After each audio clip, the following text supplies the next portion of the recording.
കർത്താവിൻ്റെ പരിശുദ്ധമായ നാമം ഈ രാത്രിയിൽ വാഴ്ത്തപ്പെടുമാറാകട്ടെ.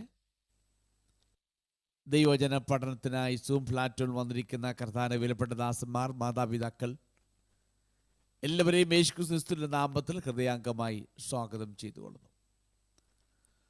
തുടർന്ന് യൂട്യൂബിൽ ദൈവജനം പഠിക്കാൻ ആഗ്രഹിച്ചു വരുന്ന എല്ലാ മാന്യ പ്രിയപ്പെട്ടവരെയും യേശുക്രിസ്തുവിന്റെ നാമത്തിൽ ഹൃദയാംഗമായി സ്വാഗതം ചെയ്തുകൊള്ളുന്നു. നമ്മൾ എഹെസ്കേൽ പ്രവചനം 1-ാം അധ്യായം പഠിച്ചു കഴിഞ്ഞു. 2-ാം അധ്യായത്തിൻ്റെ പ്രാരംഭ ഭാഗത്ത് നമ്മൾ പ്രവേശിക്കുകയുണ്ടായി. 1-ാം അധ്യായം ഇസ്രായേലിന് കൊണ്ടുപോയ എബ്രായ ബാലന്മാർക്കുണ്ടായ ചലഞ്ചസിനെ കുറിച്ച്, അവർക്കുണ്ടായ വെല്ലുവിളികൾ, അവരുടെ ഐഡന്റിറ്റി പോലും നഷ്ടപ്പെട്ടു പോകുന്ന നിലയിലുള്ളതായ വെല്ലുവിളികൾ വന്നപ്പോൾ അവരതിനടിയിൽ പിടിച്ചു നിൽക്കുകയും അവരെ വാസ്തവത്തിൽ പരീക്ഷണ വസ്തുവായി മാറിയെങ്കിലും അവർ ദൈവത്താൽ അനുഗ്രഹിക്കപ്പെട്ടവരായ രാജ്യത്ത് വാണു. നെബൂഖദ്നേസർ അവരുടെ ആ പരീക്ഷണ കാലഘട്ടത്തിന് ശേഷം, അവരുടെ ട്രെയിനിങ്ങിന് ശേഷം കൊണ്ടുവന്ന് അവരുടെ ചോദ്യങ്ങൾ ചോദിക്കുമ്പോൾ ഇങ്ങനെ വായിക്കുന്നത്, രാജ്യത്ത് എല്ലായിടമുള്ള സകല മന്ത്രവാദികളെക്കാളും ആഭിചാരകന്മാരെക്കാളും വളരെ ബുദ്ധിയും ജ്ഞാനവും അഴകുമുള്ളവരായി കാണപ്പെട്ടു എന്ന് കാണുന്നു. ദാനിയേൽ അങ്ങനെ കോരേശിൻ്റെ 1-ാം ആണ്ട് വരെ ജീവിച്ചിരുന്നു എന്നും നമുക്ക് കാണാൻ കഴിയുന്നുണ്ട്. നമ്മൾ 2-ാം അധ്യായത്തിലേക്ക് പ്രവേശിക്കുകയുണ്ടായി. 2-ാം അധ്യായം ആരംഭിക്കുമ്പോൾ തന്നെ നെബൂഖദ്നേസർ രാജാവിൻ്റെ ഭരണത്തിന് 2-ാം വർഷം, 2-ാം ആണ്ട് എന്ന് പറയുന്നുണ്ട്.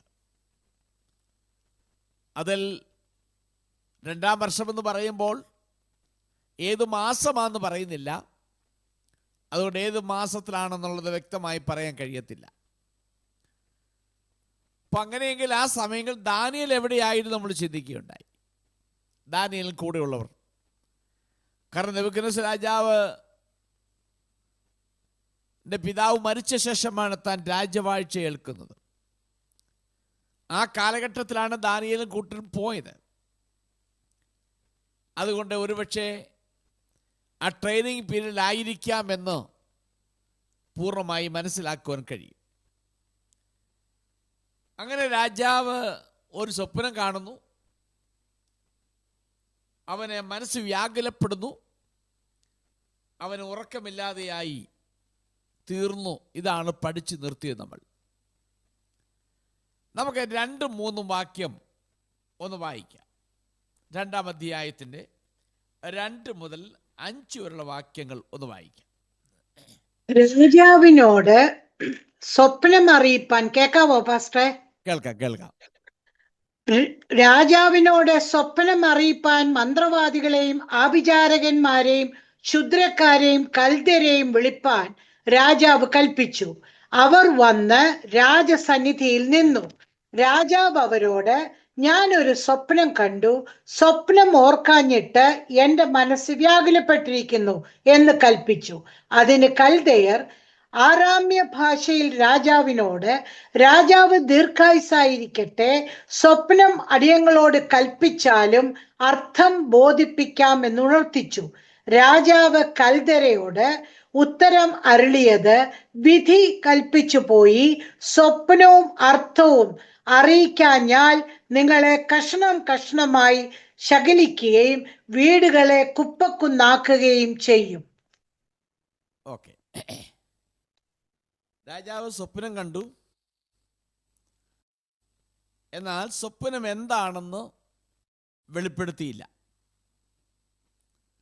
അവിടെ രാജാവ് ഇവിടെ പറയുകയാണ്, സ്വപ്നം ഞാൻ കണ്ടു, പക്ഷെങ്കിൽ ഞാനത് ഓർമ്മിക്കുന്നില്ല എന്ന് പറയുന്നത്. അപ്പോൾ എന്നാൽ അവർക്ക് കൊടുത്തിരിക്കുന്ന ടാസ്ക്കാണ് അവിടെയുള്ള 4 കൂട്ടരെ ആളുകളെ വിളിക്കുന്നുണ്ട്. മന്ത്രവാദികൾ, ആഭിചാരകന്മാർ, ക്ഷുദ്രക്കാർ, കൽദയർ. ഈ 4 പേരെ വിളിച്ചിട്ട് പറഞ്ഞു, സ്വപ്നം ഞാൻ കണ്ടു, പക്ഷെ മറന്നുപോയി. അതുകൊണ്ട് സ്വപ്നവും പറയണം, അതിൻ്റെ അർത്ഥവും പറയണം. രാജാവ് മറന്നുപോയി എന്ന് പറയുമ്പോൾ ഒരുപക്ഷെ അദ്ദേഹം കണ്ട സ്വപ്നം, കാരണം ഇത്ര കാര്യമായിട്ട് സ്വപ്നം കണ്ടെന്ന് പറയും, മനസ്സ് വ്യാകുലപ്പെടുന്നു, ഉറക്കം നഷ്ടപ്പെടുന്നു എന്നൊക്കെ പറയുമ്പോൾ ആ കണ്ടതിൻ്റെ ഒരു ഏകദേശമൊക്കെ രൂപം തൻ്റെ ഹൃദയത്തിനകത്ത് കാണും. ഒരു പൂർണ്ണമാകുന്ന സ്കെച്ച് ആയിരിക്കത്തില്ല. എവിടെയോ ഒക്കെ ചില ഭാഗങ്ങൾ തൻ്റെ ഹൃദയത്തിൻ്റെ അകത്തുണ്ട്. ആ ഹൃദയത്തിൻ്റെ അകത്തുള്ളതിൻ്റെ അടിസ്ഥാനത്തിലായിരിക്കാം തൻ്റെ മനസ്സ് വ്യാകുലപ്പെടുന്നു. അത് പൂർണ്ണമായും എന്താണെന്ന് അറിയണമെന്നും അതിൻ്റെ വ്യാഖ്യാനം എന്താണെന്നും തനിക്കറിയണമെന്നുള്ള വലിയ ആഗ്രഹമുണ്ടാകാൻ കാരണം ആ സ്വപ്നത്തിൻ്റെ കുറേ ഭാഗങ്ങൾ എവിടെയൊക്കെ മനസ്സിനെ തട്ടിയിട്ടുണ്ട്. ആ മനസ്സിൻ്റെ അകത്ത് തട്ടിയത് കൊണ്ടാണ് എനിക്ക് സ്വപ്നം എന്താണെന്ന് പറയണം, അതിന് വ്യാഖ്യാനവും പറയണം. അപ്പം അതുകൊണ്ടാണ് അവർ പറയുന്നത്, നിങ്ങൾ 4 കൂട്ടരുണ്ട്. സ്വപ്നം ഓർക്കാഞ്ഞിട്ട് എൻ്റെ മനസ്സ് വ്യാകുലപ്പെട്ടിരിക്കുന്നു കൽപ്പിച്ചു. നമ്മളൊക്കെ എത്രയോ സ്വപ്നങ്ങൾ കാണുന്നു.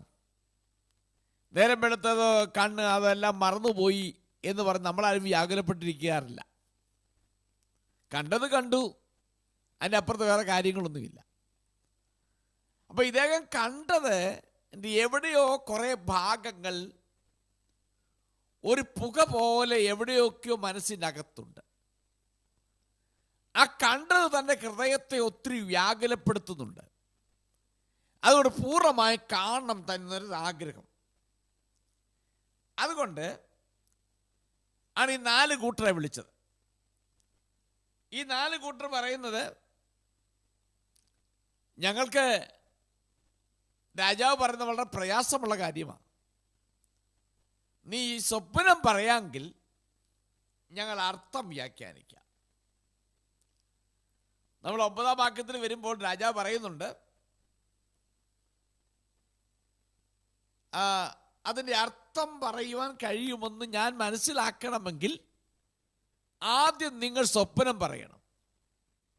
നിങ്ങൾ സ്വപ്നം പറഞ്ഞിട്ട് അതിൻ്റെ അർത്ഥം വ്യാഖ്യാനിക്കുകയാണെങ്കിൽ നിങ്ങൾക്ക് വ്യാഖ്യാനിക്കാൻ കഴിയുമെന്ന് ഞാൻ വിശ്വസിക്കുന്നു. അപ്പൊ ജ്ഞാനികൾ സ്വപ്നത്തിന് ശരിയായ ഒരു വ്യാഖ്യാനം നൽകുമോ എന്ന് നെബൂഖദ്നേസറിന് ഉറപ്പായിട്ട് അറിയത്തില്ലായിരുന്നു. അവരെന്തെങ്കിലും പറയുമായിരിക്കും, മുൻകാലങ്ങളിലെ അനുഭവമായിരിക്കാം. എന്നാൽ സ്വപ്നം കണ്ട എന്താണെന്ന് പറയാനുള്ള അവരുടെ കഴിവ് വാസ്തവത്തിൽ ഇവിടെ നിന്ന് പരീക്ഷിക്കുകയാണ്. 2 കാര്യങ്ങൾ. ഒന്ന്, ഒരുപക്ഷെ രാജാവ് കഴിഞ്ഞകാല അനുഭവങ്ങൾ വെച്ച് ഇവരുടെ വ്യാഖ്യാനങ്ങളൊന്നും ഒരുപക്ഷെ നടന്നു കാണത്തില്ലായിരിക്കാം. 2, രാജാവ് പറയുന്നു അവരുടെ കഴിവ് പരിശോധിക്കുകയാണ്, ഇവർക്ക് കഴിവുണ്ടോ ഇല്ലയോ. ഇപ്പൊ ഇവരിപ്പോൾ ഒരു പരീക്ഷണ വസ്തുവായി ഇവിടെ മാറിയിരിക്കുക. അവർ പോയി രാജാവിനോട് പറയുന്നു, രാജാവേ, സ്വപ്നം പറഞ്ഞാൽ ഞങ്ങൾ വ്യാഖ്യാനിക്കാം. നെബൂഖദ്നേസർ ചോദിച്ചത് അത്രയും അസാധാരണമാകുന്ന ഒരു കാര്യമാണ്, ഒരു സാധാരണ കാര്യമല്ല അത്. സാധാരണ ആളുകൾ സ്വപ്നം കണ്ടിട്ട് പറഞ്ഞിട്ട് അത് വ്യാഖ്യാനിക്കാൻ പറയത്തേ ഉള്ളൂ. ഇത് രണ്ടും പറയണം. ഇവിടെ 4 കൂട്ടരുണ്ട്: ജ്യോതിഷന്മാർ, മന്ത്രവാദികൾ, ലക്ഷണം പറയുന്നവർ. 4ാമത്തെ കൂട്ടരാണ് കൽദേർ എന്ന് പറയുന്ന ഒരു കൂട്ടർ. ഈ 4 കൂട്ടരെ കുറിച്ച് പറയുമ്പോൾ ഇവർ രാജാവിൻ്റെ കൊട്ടാരത്തിനകത്തുള്ള, വേണേ പറയാം, ആലോചനാ സംഘത്തിനകത്തുള്ളൊരു ഗ്രൂപ്പാണ്. ഒന്നുകൂടി പറഞ്ഞാൽ, ഇത് നാലും ഒരു ഭൂമിയിൽ വസിക്കുന്നെങ്കിലും ആത്മമണ്ഡലത്തിലെ ചില കാര്യങ്ങൾ, രഹസ്യങ്ങൾ, ഇവർ സേവിക്കുന്ന, ഇവർ പഠിച്ചതായ ആ വിദ്യയിലൂടെ കാര്യങ്ങൾ മനസ്സിലാക്കിയിട്ട് രാജാവിനെ സന്ദേശം അറിയിക്കുന്ന ഒരു ഗ്രൂപ്പാണിത്. നമ്മുടെ നാട്ടിലുമുണ്ടല്ലോ, ക്ഷുദ്ര പ്രയോഗക്കാരുണ്ട്, മന്ത്രവാദികളുണ്ട്, ലക്ഷണം പറയുന്നവരൊക്കെ നമ്മുടെ നാട്ടിലുമുണ്ട്. അതൊക്കെ ചില ലക്ഷണം പറയുന്നത് അവർ പഠിച്ചു വെച്ച ചില തിയറിയുടെ അടിസ്ഥാനത്തിൽ കൈ നോക്കി പറയുന്നവരുണ്ട്. ചിലർ മുഖം നോക്കി, പഠിച്ചിരിക്കുന്ന തിയറിയുടെ അടിസ്ഥാനത്തിൽ മുഖം നോക്കി പറയും. മന്ത്രവാദികളും കാര്യമായ നിലയിൽ അവരത് ഇതൊക്കെ കബഡിയൊക്കെ നിർത്തി വെച്ചിട്ട് മറിഞ്ഞിരിക്കുന്ന ചില കാര്യങ്ങൾ അവരും പറയും. അപ്പോൾ ഒരുപക്ഷെ രാജാവിൻ്റെ കൊട്ടാരത്തിൻ്റെ അകത്ത് ഈ ആത്മമണ്ഡലത്തിൽ അവർക്കെതിരെ വരുന്ന ശത്രു ആരാണ്, യുദ്ധത്തിന് പോകണമോ, യുദ്ധത്തിന് പോകണ്ടായോ, എങ്ങനെയാണ് ഞങ്ങൾ പോകേണ്ടത്, എങ്ങനെയുള്ളതായ കാര്യങ്ങൾ മനസ്സിലാക്കി കൊടുക്കാൻ വേണ്ടിയുള്ളതായ ഒരു സംഘമായിരിക്കാം ഇവർ. കാരണം രാജാക്കന്മാർ യുദ്ധത്തിന് പോകുമ്പോൾ വെറുതെ പോകത്തില്ല. അവർ യുദ്ധത്തിന് ജയിക്കുമോ ഇല്ലയോ എന്നൊക്കെ ഒരു ലക്ഷണമൊക്കെ ഒന്ന് പറയിച്ച് അതിന് വേണ്ടതായ കർമ്മങ്ങളൊക്കെ നടത്തിയിട്ടാണ് പോകുന്നത്. എന്തിനാ പറയുക, നമ്മുടെ ഇന്ത്യയിലും അങ്ങനെയല്ലേ? ഇന്ത്യയിലും ഈ വലിയ ഏത് മിനിസ്റ്റർ ആയാലും ശരി, ഇവരെല്ലാം രഹസ്യത്തിൽ മന്ത്രവാദികളെ ആശ്രയിക്കുന്നവരാ, ലക്ഷണവിദ്യ പറയുന്നവരെ ആശ്രയിക്കുന്നവരാ. അവരാരും അറിയാതെ വീട്ടിൽ വിളിച്ചു വരുത്തി ഞങ്ങൾ മത്സരിക്കണമോ നിൽക്കണമോ എന്നുള്ള ഒരുപാട് കാര്യങ്ങളെക്കുറിച്ച് ചില വിശ്വസ്ത മന്ത്രവാദികളും ആഭിചാരകന്മാരും ലക്ഷണവിദ്യ പറയുന്നവരുമുണ്ട്.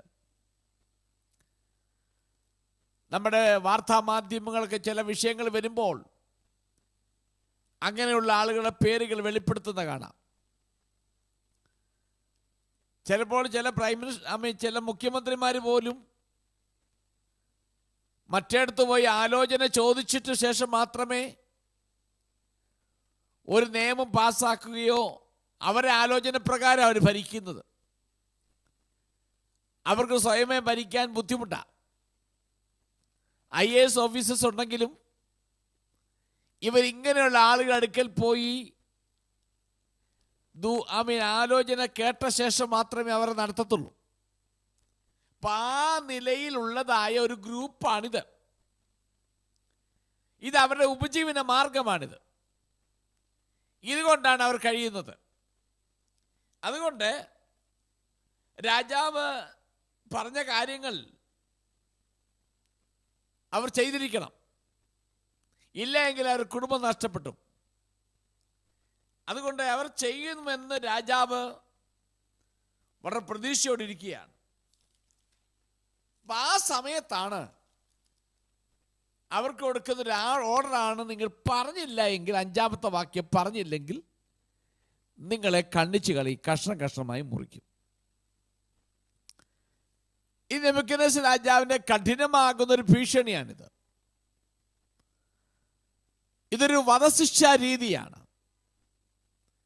ഇത് പുരാതന പൗരസ്ത്യ മേഖലകളിലുള്ള രാജാക്കന്മാരുടെ ഒരു സ്വഭാവം ഇങ്ങനെയായിരുന്നു. അതിനകത്ത് മയമോ നീതിയോ ന്യായമോ ഒന്നുമില്ല. ഇതിപ്പോൾ ഇവർ യാതൊരു തെറ്റും ചെയ്തിട്ടില്ല. ഇവരോടാ പറയുന്നത് കൊന്നുകളയും, കഷ്ണമായി ഇല്ലാതാക്കും, വീട് നശിപ്പിക്കും. പക്ഷെ ഇവർ തെറ്റ് ചെയ്തിട്ടില്ല. ഇവർ പറയുന്നത് ന്യായമാണ്. ഞങ്ങൾക്ക് സ്വപ്നം അറിയത്തില്ല, സ്വപ്നം പറയാൻ കഴിയാക്കാനിക്കാം, പക്ഷെ ഇദ്ദേഹം പറയുന്നതല്ല, നിങ്ങളെ കൊന്നുകളയും. ഇത് ആ നൂറ്റാണ്ടുകളിൽ ഉണ്ടായിരുന്ന പൗരസ്ത്യ രാജാക്കന്മാരുടെ ഒരു സ്വഭാവമാണ് ഈ നിലയിലുള്ള സ്വഭാവം. അപ്പം ഇവിടെ വരെയാണ് കാര്യങ്ങൾ മുന്നോട്ട് പോയിരിക്കുന്നത്. ഇനി നമ്മൾ ഒന്നൊരു കാര്യങ്ങൾ നോക്കാം. നമുക്ക് ശുദ്രക്കാരെ മനസ്സിലായി, ലക്ഷണം പറയുന്നവരെ മനസ്സിലായി, മന്ത്രവാദികളെ മനസ്സിലായി. ഇനി കൽദേരാരാണ്? പൊതുവെ ബാബിലോൺകാരെ കൽദേയക്കാരെന്ന് വിളിക്കും. കൽദേയക്കാർ. ഇവിടെ രാജാവ് പറയുന്നത് കൽദേയക്കാരെ വിളിച്ചെന്നാണ് വായിക്കുന്നത്. ശുദ്രക്കാരെയും കൽദേരെയും വിളിച്ചു. അപ്പോൾ ഒരു കമ്മ്യൂണിറ്റിയാണത്. എന്ന് പറഞ്ഞാൽ രാജാവിന്റെ മുൻപിൽ ലക്ഷണവിദ്യ പറയുന്ന, മന്ത്രവാദം ചെയ്യുന്ന ജ്യോതിഷന്മാരുടെ ഒരു വിഭാഗമായി ഈ കൽദേരെ പരാമർശിക്കുന്നതായി മനസ്സിലാക്കാൻ കഴിയും. എന്ന് പറയാം, ഇതൊരു കമ്മ്യൂണിറ്റിയാണ്. നമ്മുടെ നാട്ടിലും ഇങ്ങനെ ചില കമ്മ്യൂണിറ്റികളുണ്ട്. അവർ ജോലി ഇതാ, അവർക്ക് വേറെ ജോലിയും വരുമാന മാർഗമൊന്നുമില്ല. അവരുടെ ജോലി ഇതാണ്, ലക്ഷണവിദ്യ പറയുന്ന ജോലി. അത് പരമ്പരാഗതമായി ചെയ്യുന്നവരാ. അപ്പൊ ആ തരത്തിൽപ്പെട്ട ഒരു കമ്മ്യൂണിറ്റിയാണിത്. അപ്പൊ ദാനിയേലിന്റെ കാലത്ത് കൽദേർ എന്ന് പറയുന്ന ഒരു പദം ഒരു വംശാവലി പദമായി മാത്രമാണ് ഉപയോഗിച്ചിരുന്നത്. ഒരു പദവിയായിട്ടാണ്, ഒരു കമ്മ്യൂണിറ്റിയുടെ പദവി, അവരുടെ ഐഡന്റിറ്റി ആയിരുന്നു. ആ കമ്മ്യൂണിറ്റിയുടെ ഐഡന്റിറ്റി ആയിരുന്നു കൽദേർ എന്ന് പറയുന്നത്. മറ്റു കാര്യം, നെബൂഖദ്നേസർ രാജാവിന്റെ സാമ്രാജ്യം എന്ന് പറയുമ്പോൾ സൂപ്പർ പവറാണ്. എല്ലാത്തെയും അടക്കി വാഴുന്നൊരു പവർ. അതിൻ്റെ അകത്തുള്ള ഒരു മാസ്റ്റർ കമ്മ്യൂണിറ്റിയാണ് കൽദേർ എന്ന് വേണമെങ്കിൽ നമുക്ക് വിശേഷിക്കാം. രാജാവിന് അടുത്ത് നിന്ന് രാജാവിന് ആവശ്യമായ ആലോചന പറഞ്ഞു കൊടുക്കുന്ന ഒരു മാസ്റ്റർ കമ്മ്യൂണിറ്റി എന്ന് വേണേൽ കരുതാം. ഇനി നമുക്ക് ഒന്നുള്ള വേദഭാഗം വായിക്കുമ്പോൾ കുറെ കൂടെ മനസ്സിലാക്കും. ദാനിയേലിൽ പറയുന്ന ചില പദപ്രയോഗങ്ങളുണ്ട്. ദാനിയേലിന്റെ പുസ്തകം 3-8 വാക്യം വായിച്ച്. Daniel chapter 3 verse 8. എന്നാൽ ആ സമയത്ത് ചില കൽദേർ അടുത്തു വന്ന് യഹൂദന്മാരെ കുറ്റം ചുമത്തി. ഓക്കെ, ഇനി അതിന്റെ 5:30 വായിച്ച്.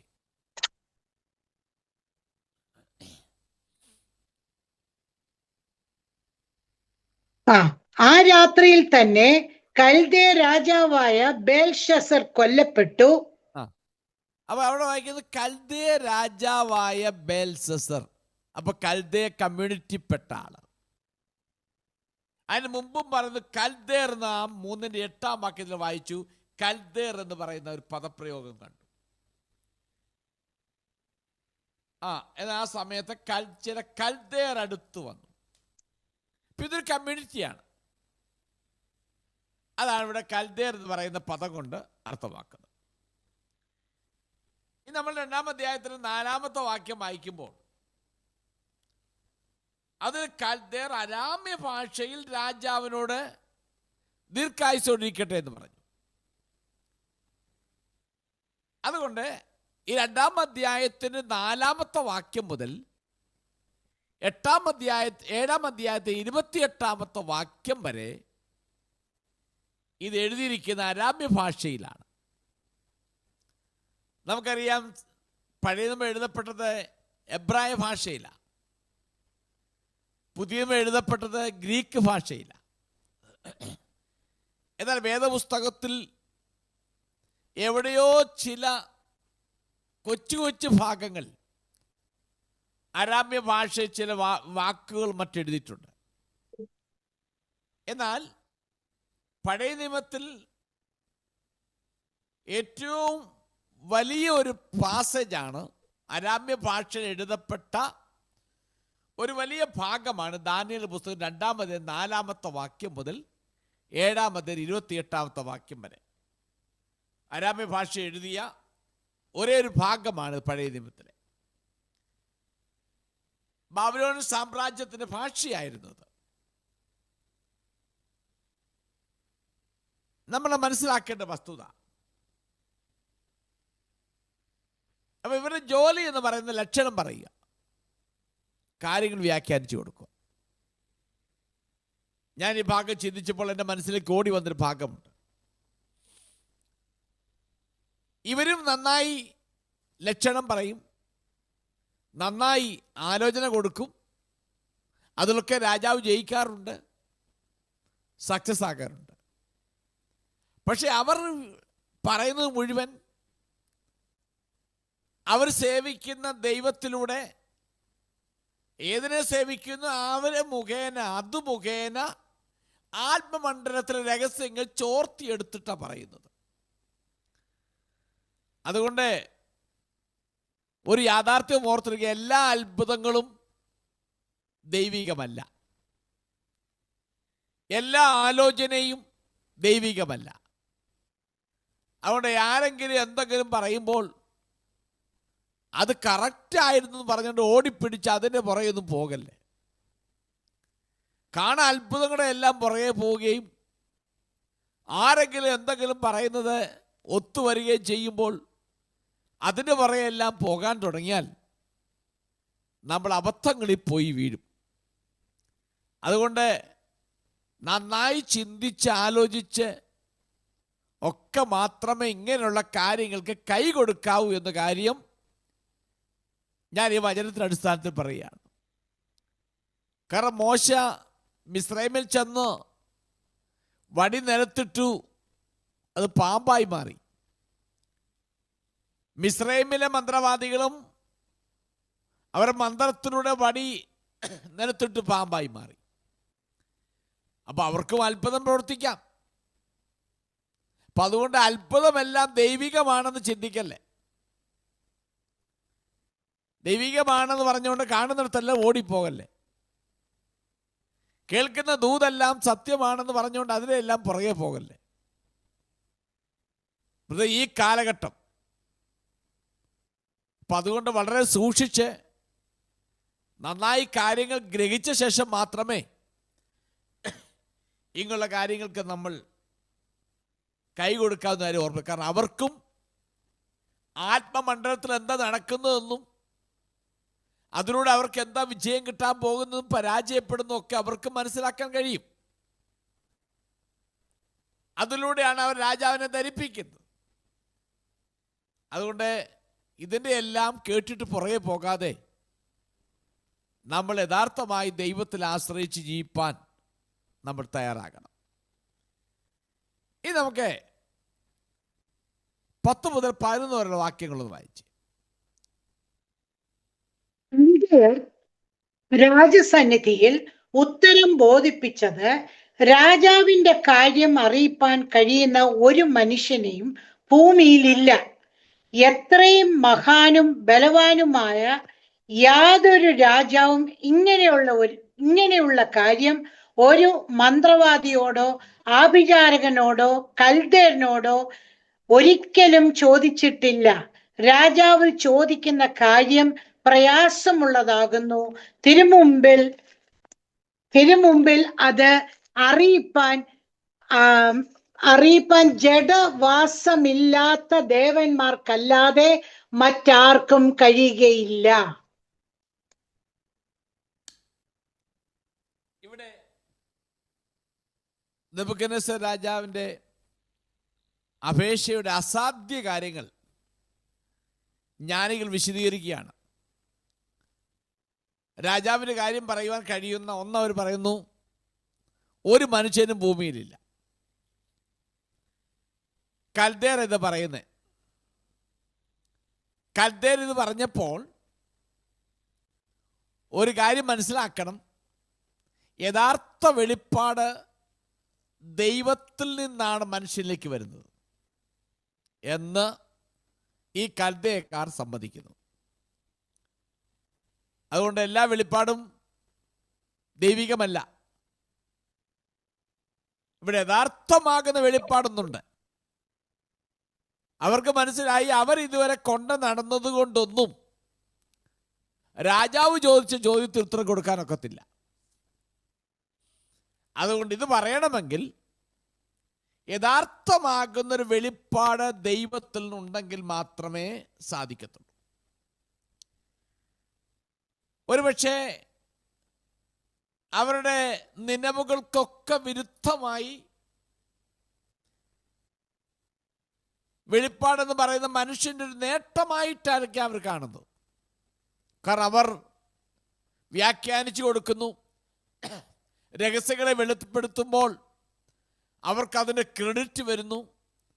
അവരതിൻ്റെ പ്രൗഢി കാണിക്കുന്നു. ഞാൻ പറഞ്ഞതാണ്, ഞാനാ വെളിപ്പെടുത്തി കൊടുത്തത്. അതിൻ്റെ ഫലമായി രാജാവിൽ നിന്നും വിശേഷമാകുന്ന സമ്മാനങ്ങൾ ലഭിക്കുന്നു. അതുകൊണ്ട് അവർ ചിന്തിച്ചത് ഇതെൻ്റെ നേട്ടമാണെന്നാണ് ചിന്തിച്ചിരുന്നത്. എന്നാൽ ഇങ്ങനൊരു സംഭവം വന്നു കഴിഞ്ഞപ്പോൾ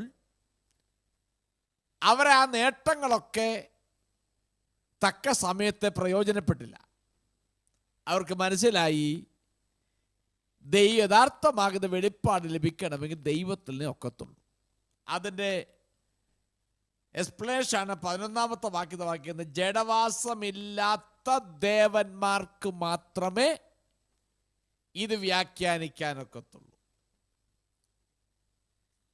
എന്ന് പറഞ്ഞാൽ ജഡത്തിൽ വസിക്കുന്ന ആർക്കും എന്ന് പറഞ്ഞാൽ മനുഷ്യനായി പിറന്നവർക്ക് ആർക്കും ഇത് വ്യാഖ്യാനിക്കാനൊക്കത്തില്ല. ഈ പുറം ജാതികളാകുന്ന മന്ത്രവാദികൾക്കും ജ്യോതിഷന്മാർക്കും ജ്ഞാനികൾക്കും അറിയാമായിരുന്നിടത്തോളം ഒരു കാര്യം അവർക്ക് മനസ്സിലായി, ഈ ജഡത്തിൽ വസിക്കുന്ന ഞങ്ങളെ കൊണ്ട് ഇത് ഉത്തരം പറയാൻ കഴിയത്തില്ല. ഇത് ദേവന്മാർക്ക് മാത്രമേ ഇത് വെളിപ്പെടുത്താൻ കഴിയത്തുള്ളൂ. എന്നാൽ നമ്മൾ പുതിയ നിയമത്തിലേക്ക് വരുമ്പോൾ യഥാർത്ഥമാകുന്ന ദൈവാത്മാവുള്ള ഒരു വ്യക്തിക്ക്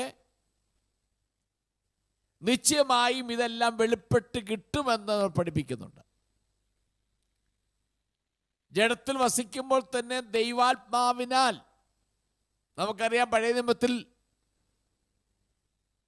ഇസ്രായേലിനെതിരെ പാളയമിറങ്ങി ഇസ്രായേലിനെതിരെ സകല യുദ്ധതന്ത്രങ്ങളും മെനയുമ്പോൾ അവ ഈ ഇസ്രായേലിലൊരു മൂലയിൽ കുത്തിയിരിക്കുന്ന പ്രവാചകന് അവിടെ നടക്കുന്ന കംപ്ലീറ്റ്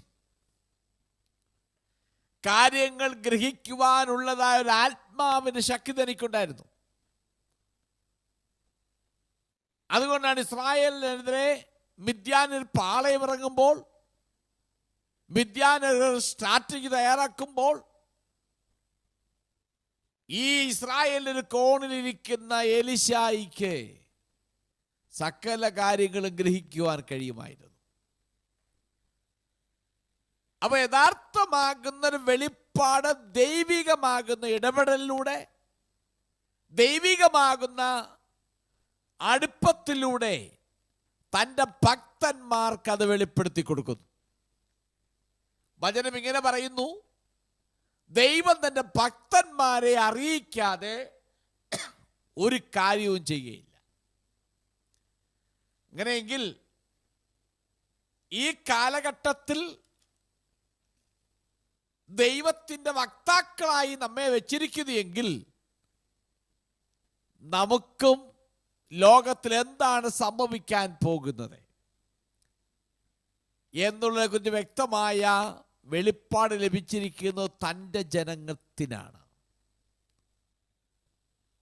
പല പ്രിയപ്പെട്ടവർക്കും ഭാവിയിൽ എന്തു സംഭവിക്കും എന്നുള്ളതിനെ കുറിച്ച് വ്യക്തമായ ഒരു ദർശനമില്ലാതെ പോകുമ്പോൾ യഥാർത്ഥമാകുന്ന ദൈവം ഇതെല്ലാം പറയാൻ കഴിയും ഭാവിയിൽ എന്തു സംഭവിക്കുമെന്ന്. കാരണം അവൻ അതിനെക്കുറിച്ചൊരു വെളിപ്പാട് കിട്ടിയിട്ടുണ്ട്. വാസ്തവത്തിൽ നമ്മൾ ഭാഗ്യശാലികളാണ്. ലോകത്തിലെ മനുഷ്യന് അവൻ്റെ ജീവിതത്തെക്കുറിച്ചൊരു, അവൻ്റെ ഭാവി ജീവിതത്തെക്കുറിച്ച്, അവൻ്റെ അടുത്ത സ്റ്റെപ്പിനെ കുറിച്ച്, ഭാവി ലോകത്തിന് എന്ത് സംഭവിക്കുമെന്നതിനെക്കുറിച്ച് ഒരു അജ്ഞത മാത്രം നിലനിൽക്കുമ്പോൾ, വെറും ഒരു പുകമറയായി മാത്രം നിലനിൽക്കുമ്പോൾ, യഥാർത്ഥമാകുന്നൊരു ദൈവവൈതലിന് വ്യക്തമായ ദർശനമുണ്ട്. വ്യക്തമായി അവനറിയാം ഭാവിയിൽ എന്തു സംഭവിക്കുമെന്ന്. അതാണ് നമ്മൾ ലോകത്തിൽ ഭാഗ്യശാലികൾ എന്ന് പറയാനുള്ള കാരണം. ദൈവം ശിശുക്കൾക്കും മുല കുടിക്കുന്നവർക്കും ദൈവം ഇത് വെളിപ്പെടുത്തി കൊടുത്തു. എത്രയെത്ര വെളിപ്പാടുകൾ ദൈവം നമുക്ക് വെളിപ്പെടുത്തി തന്നു. അതുകൊണ്ട് ഈ രാത്രിയിൽ ഓർക്കേണ്ടത്, മാനുഷിക ജ്ഞാനത്തിലൂടെയും ബുദ്ധിയിലൂടെയും വിവേകത്തിലൂടെയും പലരും ഗ്രഹിക്കുവാൻ ശ്രമിച്ചു. അതെല്ലാം ഒരു പരിധി കൊണ്ട് അവസാനിപ്പിച്ചപ്പോൾ ഒരു ബുദ്ധിയും ജ്ഞാനവും ഒന്നുമില്ലാത്ത നമ്മുടെ മേൽ ദൈവത്തിൻ്റെ ആത്മാവിനാൽ നമ്മളെക്കുറിച്ചുള്ളതായ വ്യക്തമായ വെളിപ്പാടും ദൈവിക രക്ഷയെക്കുറിച്ചുള്ള വെളിപ്പാട്, ദൈവത്തിന് രക്ഷീയമാകുന്ന പദ്ധതിയെക്കുറിച്ചുള്ള വെളിപ്പാട്, ഭാവിയിൽ നമുക്കെന്ത് സംഭവിക്കുമെന്നൊക്കെ വെളിപ്പാട്, ഈ ലോകം വിട്ടു പോയാൽ എന്ത് സംഭവിക്കുമെന്നൊക്കെ വെളിപ്പാട്, ഇതിനെക്കുറിച്ചൊക്കെ ആഴത്തുള്ള വെളിപ്പാട് നമുക്ക് പ്രാപിപ്പാൻ സാധിച്ചു. അതുകൊണ്ട് നമ്മൾ ലോകത്തിൽ ശ്രേഷ്ഠന്മാരാണ് എന്നൊരു യാഥാർത്ഥ്യം ഞാൻ ഈ തരത്തിൽ ഓർപ്പിച്ചു കൊള്ളുകയാണ്. ഇനി 12-13 വാക്യം ഒന്ന് വായിക്കാം. ഇത് ഹേതുവായിട്ട് രാജാവ് കോപിച്ച് അത്യന്തം ക്രുദ്ധിച്ചു. ബാബേലിലെ സകല വിദ്വാൻമാരെയും നശിപ്പിപ്പാൻ കൽപ്പന കൊടുത്തു. അങ്ങനെ വിദ്വാൻമാരെ കൊല്ലുവാനുള്ള തീർപ്പ് പുറപ്പെട്ടു. അവർ ദാനിയേലിനെയും കൂട്ടുകാരെയും കൂടെ കൊല്ലുവാൻ അന്വേഷിച്ചു. ഇപ്പൊ രാജാവ് കൽപ്പന പുറപ്പെടുവിച്ചു. ഇവരെ കൊണ്ട് സാധിക്കത്തില്ല. അത് ഇവരവസാനം പറഞ്ഞു നിർത്തി, ദേവന്മാർക്കല്ലാതെ ഒന്നും കഴിയത്തില്ല എന്ന്. രാജാവ് കോപം പൂണ്ടിട്ട് അവരെല്ലാം കൊല്ലുവാൻ വിധിക്കുന്നു. രാജാവ് കോപാകുലനായിത്തീരുന്നു. രാജാവ് ഒരു സ്വേച്ഛാധിപതിയാണെങ്കിലും അവരൊരു കാര്യം മനസ്സിലായി. ഞാൻ ഇത്രയും നാളും എൻ്റെ ഈ കൊട്ടാരത്തിനകത്ത് വളർത്തിക്കൊണ്ടുവന്ന, കാശ് കൊടുത്തു ഭക്ഷണം കൊടുത്തു വളർത്തിക്കൊണ്ടുവന്ന ഈ മന്ത്രവാദികൾക്കും ക്ഷുദ്രക്കാർക്കും ലക്ഷണം പറയുന്നവർക്കും കൽദയർക്കും അവരെ പറയുന്നതെല്ലാം വ്യാജമാണെന്നും അവരെ കൊണ്ട് യാതൊരു പ്രയോജനമില്ല എന്ന ഒരു നിലയിലേക്ക് രാജാവ് വന്നു. താൻ സ്വേച്ഛാധിപതിയാണ്. ആ രാജാവിന് മനസ്സിലായി, ഇത്രയും നാളും ഞാൻ എൻ്റെ കൊട്ടാരത്തിനകത്ത് വളർത്തിക്കൊണ്ടുവന്ന, എനിക്ക് ആലോചന പറഞ്ഞു തരുവാൻ, ഈ മണ്ഡലത്തിൽ നടക്കുന്ന കാര്യങ്ങൾ പ്രത്യേകമായ നിലയിൽ ചോർത്തിയെടുത്ത് എന്നെ അറിയിക്കുവാൻ വേണ്ടി ആക്കി വച്ചിരുന്ന ഈ ഗ്രൂപ്പിനെ കൊണ്ട്, ഞാൻ ഇത്രയും നാളും വിശ്വസിച്ചു വന്ന ഈ മതത്തെ കൊണ്ട്, ഈ ചിന്താഗതിയെ കൊണ്ട്, ഈ തത്വത്തെ കൊണ്ട് യാതൊരു പ്രയോജനമില്ല എന്ന് രാജാവ് മനസ്സിലാക്കിയിട്ട് അവരെ കൊന്നുകളയാൻ വേണ്ടി തീരുമാനിച്ചു. രാജാവിന് മനസ്സിലായി, ഇതൊരു ശാപമാണ്. ദൈവത്തിൽ ജ്ഞാനം കൊണ്ടുവരുവാൻ കഴിയാത്ത ജ്ഞാനികളെ കൊണ്ട് എനിക്കൊരു പ്രയോജനമില്ല എന്ന് പറഞ്ഞ് അവനതിനെ കൊല്ലുവാൻ വേണ്ടി തീരുമാനിച്ചു. ബാബിലുള്ള എല്ലാ ജ്ഞാനികളെ നശിപ്പിക്കുവാൻ ഒരു കൽപ്പന നൽകി. ഒരു പുതിയ രാജാവ് എന്ന നിലയിൽ 2 വർഷമേ ആയിട്ടുള്ളൂ. നെബൂഖദ്നേസർ തൻ്റെ പിതാവിൻ്റെ പഴയ ഉപദേശകന്മാരായിരിക്കാം ഈ പറയപ്പെടുന്ന ഗ്രൂപ്പിൽപ്പെട്ടവരെല്ലാം. ആ കാലത്ത് യോഗ്യതയുള്ളവരായിരിക്കാം. ഇപ്പോൾ അവർ അയോഗ്യരായി കണ്ടിട്ട് അവരെ കൊന്നുകളയുവാൻ വേണ്ടി തീരുമാനിച്ചു.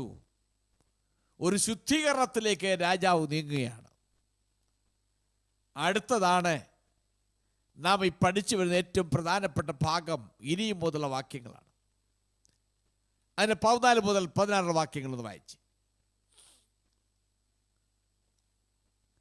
14-16.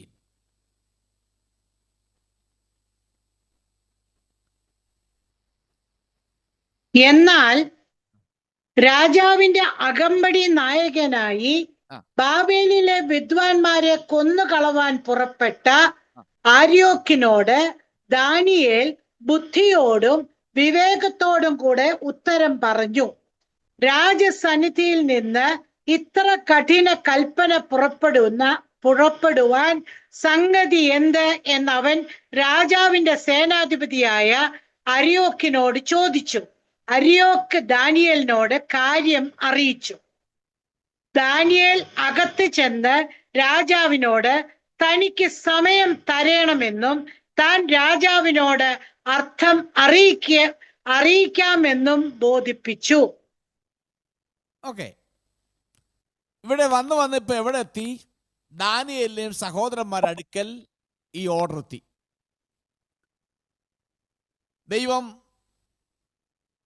അങ്ങനെ അരിയോക്കെന്ന് പറയുന്ന ഈ മനുഷ്യൻ ദാനിയേലിനെ കൂട്ടടുക്കലെത്തി. നിങ്ങളെ കൊല്ലാൻ വേണ്ടി പോവുകയാണ്, നിങ്ങളും ആ ഗ്രൂപ്പിൽപ്പെട്ടവരാ, നിങ്ങളും അഡ്വൈസറി ബോർഡിലുള്ളതാ. പക്ഷെ അവിടെ നമ്മൾ ശ്രദ്ധിക്കേണ്ട ഒന്ന് രണ്ട് പ്രധാനപ്പെട്ട കാര്യങ്ങൾ. ദാനിയേലിന് ഈ നിലയിൽ വന്നപ്പോൾ തൻ്റെ ബിഹേവിയർ വളരെ വിവേകത്തോടും ജ്ഞാനത്തോടും കൂടെ ഉത്തരം പറഞ്ഞു. ഒന്നാമത് പ്രവാസത്തിൽ പോയതാ. ഒരു 3 സ്ട്രാറ്റജി കൊണ്ട് കഴിഞ്ഞതേ ഉള്ളൂ. ഉടനെ അതിൽ നിന്നെല്ലാം രക്ഷപ്പെട്ട് ഇവിടെ എത്തിയപ്പോൾ അടുത്ത പ്രശ്നം, രാജാവ് ഒരു സ്വപ്നം പറയണം, വ്യാഖ്യാനിക്കണം, ഇല്ലെങ്കിൽ മറ്റവരെ പോലെ നിങ്ങളെയും കൊന്നുകളയും. ദാനിയേലിന് ഇതിനെല്ലാം വാസ്തവത്തിൽ വ്യക്തമായും താൻ നിരപരാധിയ, തന്റെ കൂടെയുള്ള ഒരു നിരപരാധിയാണ്. എന്നാൽ അദ്ദേഹം ശാന്തമായും വിവേകത്തോടുകൂടിയാണ് ആ പ്രതിസന്ധിയെ നേരിട്ടത്. താൻ ചെയ്യാത്ത കുറ്റത്തിന്, താൻ അവിടുത്തെ മന്ത്രവാദിയോ ലക്ഷണം പറയുന്നവനോ കൽദ്യനോ അല്ല, തന്നെ പ്രവാസത്തിൽ കൊണ്ടുവന്ന് അവരെ ട്രെയിനിങ് കൊടുത്തെന്നല്ലാതെ തൻ്റെ ഭാഗത്ത് തെറ്റില്ല. പക്ഷെ ഇപ്പോൾ വിധി തൻ്റെ നേരെ വന്നപ്പോൾ സാധാരണഗതിയിൽ താൻ കോപിഷ്ഠനാകണം, താൻ അതിനെതിരെ പ്രതികരിക്കണം, ഒക്കെ ചെയ്യേണ്ട ദാനിയേൽ ഈ വിഷയത്തിന് മുമ്പിൽ ഇടപെട്ടത് ശാന്തമായും വിവേകത്തോടും കൂടെയാണ് തൻ്റെ മുമ്പിൽ വന്ന പ്രതിസന്ധിയെ താൻ നേരിട്ടത്. അപ്പൊ ഈ പ്രതിസന്ധിയിലെ ദാനിയേൽ ശാന്തനാണ്. അദ്ദേഹം യഥാർത്ഥത്തിൽ എങ്ങനെയുള്ള മനുഷ്യനാണെന്ന് വാസ്തവത്തിൽ കാണിച്ചു കൊടുക്കുന്നു.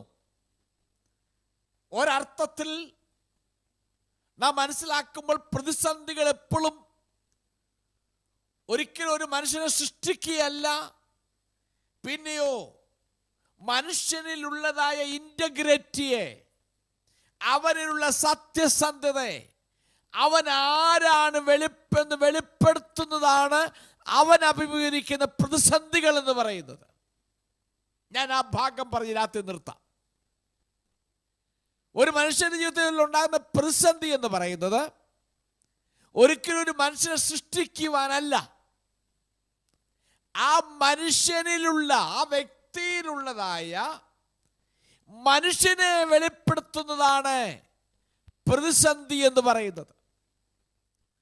അതുകൊണ്ട് തൻ്റെ മുമ്പിൽ പ്രതിസന്ധി വന്നപ്പോൾ താൻ ആരാണെന്ന് വ്യക്തമായി കാണിച്ചു കൊടുത്തു.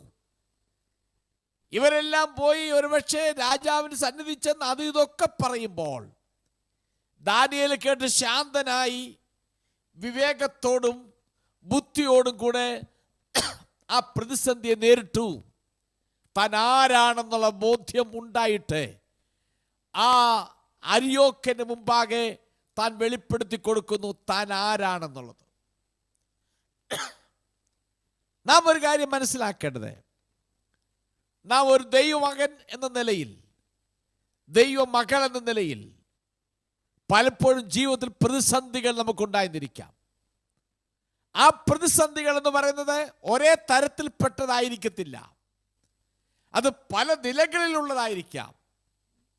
ഒരുപക്ഷെ ഇതിൻ്റെ സത്യസന്ധതയെ ചോദ്യം ചെയ്യുന്നതായിരിക്കാം, ഒരുപക്ഷെ ഇതിൻ്റെ ആത്മീയത്തെ ചോദ്യം ചെയ്യുന്നതായിരിക്കാം, ഒരുപക്ഷെ ഇതിൻ്റെ ശുശ്രൂഷയെ ചോദ്യം ചെയ്യുന്നതായിരിക്കാം, ഒരുപക്ഷെ നിൻ്റെതായിരിക്കുന്ന പ്രവർത്തനങ്ങളെയും നിൻ്റെതായിരിക്കുന്ന അറിവിനെയും നിന്റേതായിരിക്കും നീ പഠിക്കുന്ന, നീ പ്രാർത്ഥിക്കുന്ന, ദൈവത്തെ ചോദ്യം ചെയ്യുന്നതായ പ്രതിസന്ധികളായിരിക്കാം ഒരുപക്ഷെ നിന്റെ മുമ്പിൽ കൂടെ കടന്നു വരുന്നത്.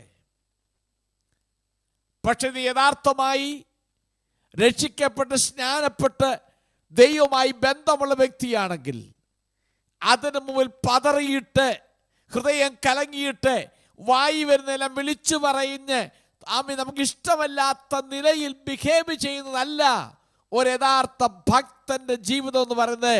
അവനെ പ്രതിസന്ധികളെ ശാന്തതയോടും വിവേകത്തോടും കൂടെ വേണം അതിനെ പ്രതികരിക്കേണ്ടത്, അതിനെ നമ്മൾ കാണേണ്ടത്. അതല്ലാതെ നാം അതിനെ നമ്മളെ തന്നെ അസ്വസ്ഥരാക്കിയിട്ട് ജീവിതം തകർത്ത് കളയാം, ജീവിതം ഇവിടെ കൊണ്ട് അവസാനിപ്പിക്കാം. മതി, ഞാൻ പ്രവാസത്തിൽ നിന്ന് വന്നതാ, 3 എണ്ണം കഴിഞ്ഞു, അത് മാറി രക്ഷപ്പെട്ടു വന്നപ്പോൾ അടുത്ത വീണ്ടും ഒരുത്തനെ ജീവിക്കാൻ സമ്മതിക്കത്തില്ലയോ എന്നൊക്കെ വേണമെങ്കിൽ ദാനിയേൽ ചോദിക്കാമായിരുന്നു.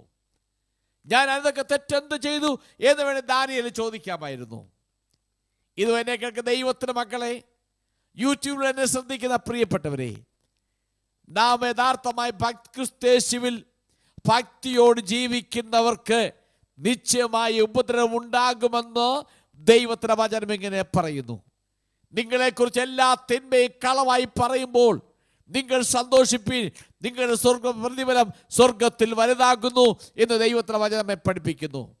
അതുകൊണ്ട് നമ്മൾ സത്യസന്ധമായി ജീവിക്കുമ്പോൾ, ദൈവത്തിന്റെ മകനായി മകളായി ജീവിക്കുമ്പോൾ, ജീവിതത്തിലുണ്ടാകുന്ന പ്രതിസന്ധികൾ വരുമ്പോൾ നമ്മൾ അതിനോട് ഗൗരവമായി നാം തോന്നുന്നത് പോലെ അതിനെ പ്രതികരിക്കാതെ, നമ്മൾ നെഗറ്റീവായി അതിനെ പ്രതികരിക്കാതെ, എൻ്റെ ജീവിതം തകർന്നു എന്ന് ചിന്തിക്കാതെ, എൻ്റെ ജീവിതം ഇവിടെ കൊണ്ട് അവസാനിച്ചു എന്ന് ചിന്തിക്കാതെ, ഇതിനെല്ലാം അപ്പുറത്തായി ഞാൻ ആശ്രയിക്കുന്ന ഒരു ദൈവമുണ്ടെന്നു, ആ ദൈവം തക്ക സമയത്ത് കാര്യങ്ങളെ വെളിപ്പെടുത്തി തന്ന് ഇതിന് നടുവിൽ ജീവിപ്പിക്കുമെന്ന് ഉത്തമ ബോധ്യം നമ്മുടെ ഹൃദയത്തിനകത്തുണ്ടായിരിക്കണം. അതുകൊണ്ട് പ്രതിസന്ധികളെ കണ്ടിട്ട് നമ്മൾ അതിനോട് പ്രതികരിക്കുന്നത് നെഗറ്റീവായിട്ടല്ല, നമ്മളെ തന്നെ തകർക്കുകയല്ല, നമ്മളായിരിക്കുന്ന സാഹചര്യങ്ങളെ തകർക്കുകയല്ല, നമ്മളായിരിക്കുന്ന അവസ്ഥകളെ തകർക്കുകയല്ല. അതിൻ്റെ അപ്പുറത്തായി എന്നെ ഇവിടെ കൊണ്ടുവന്ന ദൈവം, പ്രവാസത്തിലേക്ക് കൊണ്ടുവന്ന എൻ്റെ ദൈവം, ഞാൻ ആ ദൈവത്തിൻ്റെ പ്രമാണങ്ങൾക്ക് വേണ്ടി നിലനിന്നപ്പോൾ എന്നെ ഉയർത്തി ഇതുവരെ കൊണ്ടുവന്ന ദൈവം ഈ പ്രതിസന്ധിയുടെ നടുവിൽ എന്നെ നിലനിർത്തുമെന്നൊരു ബോധ്യം ദാനിയേൽ ഹൃദയത്തിനകത്തുണ്ടായതുകൊണ്ട് അവൻ ബോധ്യമായി വളരെയായിരിക്കുന്ന ബോധ്യത്തോടുകൂടെയും ഒരാത്മീയമാകുന്ന ജ്ഞാനത്തോടെയും ശാന്തതയോടും വിവേകത്തോടും കൂടെ അവൻ അതിനെ പ്രതികരിച്ചു. അവിടെ നമ്മുടെ ജീവിതത്തിൽ ഏതെല്ലാം നിലകളിലുള്ള പ്രതിസന്ധികൾ നമ്മുടെ ജീവിതത്തിൽ ആഞ്ഞടിച്ചാലും പ്രതികരിക്കേണ്ടത് ശാന്തതയോടും വിവേകത്തോടും കൂടെ ആയിരിക്കണം. അങ്ങനെ ശാന്തതയും വിവേകം ഉണ്ടാകണമെങ്കിൽ നമ്മുടെ ഹൃദയത്തിൻ്റെ താഴത്തിൽ ദൈവത്തെക്കുറിച്ച് ബോധ്യമുണ്ടാകണം. എൻ്റെ ദൈവം എന്നെ ഇട്ടിട്ട് പോകത്തില്ല. ഈ പ്രതിസന്ധി നടുവിൽ ഞാൻ ആരാണെന്ന് തമ്പുരാനിലൂടെ ഞാൻ തെളിയിക്കും. ഞാൻ തമ്പുരാൻ, ഞാൻ സേവിക്കുന്ന ദൈവം ആരാണെന്ന് തെളിയിക്കപ്പെടും എന്ന് ഉത്തമ ബോധ്യം നമ്മുടെ ഹൃദയത്തിനകത്തുണ്ടായിരിക്കണം. ഞാൻ എൻ്റെ വാക്കുകൾ അവസാനിപ്പിക്കുകയാണ്. അതുകൊണ്ട് ഇങ്ങനെയുള്ളതായ പ്രതിസന്ധിയിൽ പോകുമ്പോൾ നമ്മൾ ക്ഷീണിച്ചു പോകാതെ എൻ്റെ ദൈവം നടത്തും എന്ന് ഉത്തമ വിശ്വാസം, വിവേകത്തോടെ, ബുദ്ധിയോടെ, ജ്ഞാനത്തോടെ അതിനെ പ്രതികരിക്കുവാൻ ദൈവത്തിൻ്റെ പരിശുദ്ധാത്മാവ് നമ്മെ സഹായിക്കട്ടെ എന്ന് പറഞ്ഞുകൊണ്ട് എൻ്റെ വാക്കുകൾ അവസാനിപ്പിക്കുന്നു. ദൈവം നിങ്ങളെല്ലാവരെയും അനുഗ്രഹിക്കുമാറാകട്ടെ.